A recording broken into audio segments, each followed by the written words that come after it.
আমার মেয়ে স্কুলে ভালো ফার্স্ট হয়েছিল পরের বছর, রেজাল্টে খুশি ছিলাম। ওরা কি বলছে, আম্মু আমি ফার্স্ট হয়েছি, এটা দেখার জন্য কি আব্বু আসবে? তারা একজন বড়জন নিজ চোখে দেখেছে আমাকে নিয়ে যাওয়া।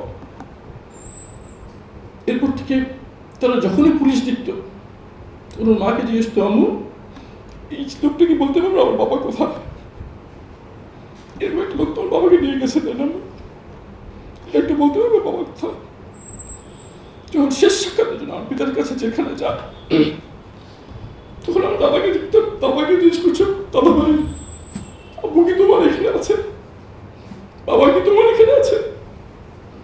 যখন মাঝে মাঝে যখন ক্র্যাকডাউন হতো তখন আমরা বাসায় থাকতে পারতাম না, যখন আত্মীয় বাসায় চলে যেতাম, তখন আমাদের পরিবারের সাথে মাসে একবার দেখা হতো, 2 মাসে একবার দেখা হতো।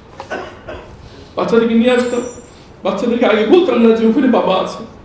কোনো আত্মীয় স্বজন বাসায় গেলে আমাকে দেখে তারা খুশি ফুকে লাভ দিয়ে আসতো।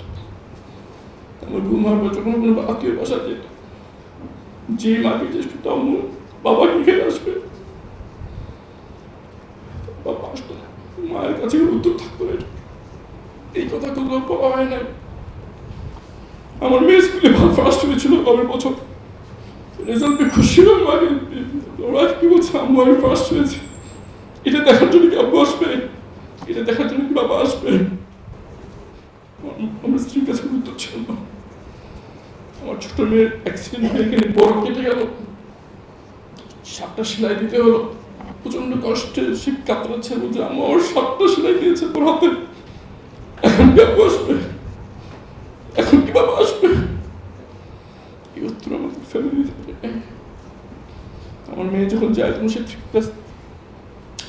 আইনজীবীর সাথে এবং যুদ্ধ মামলার যাকে ফাঁসির প্রস্তুতি দেওয়া হচ্ছে তার ছেলে সন্তানের সাথে, যিনি কিনা সবকিছু দেখছেন।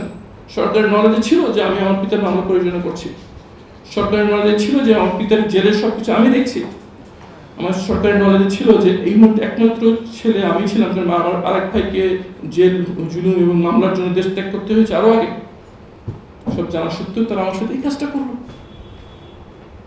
আমার পিতার কি এখন মামলাটা কিভাবে চলবে? অবশ্যই অন্য সিনিয়র আইনজীবীরা আছেন, কিন্তু আমি তো ফ্যামিলির রিপ্রেজেন্টেটিভ, আমি তো কোঅর্ডিনেট করছি না। আমার পিতার জেলখানাটা আমি দেখতাম, তার কিছু লাগলে আমি জেল অথরিটিতে যোগাযোগ করতাম, তার যা প্রয়োজন ছিল সেগুলো আমার ব্যবস্থা করতে হতো। আর যদি আল্লাহর সিদ্ধান্তে ওনার হায়াত না থেকে থাকে, যদি এই ফ্যাসিস্টকে ওনাকে শহীদ করেই দেন, তাহলে কোথায় ওনার দাফন হবে? কোথায় ওনার কে ওনার জানাজা করাবে? শেষ সাক্ষাৎ কে যোগাযোগ করবে, কে কোঅর্ডিনেট করবে? এইসব প্রশ্ন আমার ভিতরে মাথায় হাজার টন ওজনের পাথর হয়ে আমার চেপে বসছিল। কিন্তু আমি বারবার বলছিলাম হাসবুল্লাহ নি'মাল ওয়াকিল, হাসবুল্লাহ নি'মাল ওয়াকিল, আল্লাহর সিদ্ধান্ত ছাড়া কিচ্ছু হয় না। যা হচ্ছে অবশ্যই আল্লাহর সিদ্ধান্তই হচ্ছে, আল্লাহর সিদ্ধান্তই হবে। ভাই আমার, আপনারা যারা এখানে আছেন তারা সবাই ঢাকা ইউনিভার্সিটির ছাত্র ছাত্রী। অনলাইনে আমি যা বলেছি তার সব অনেকবার একাধিকবার প্রকাশ হয়েছে।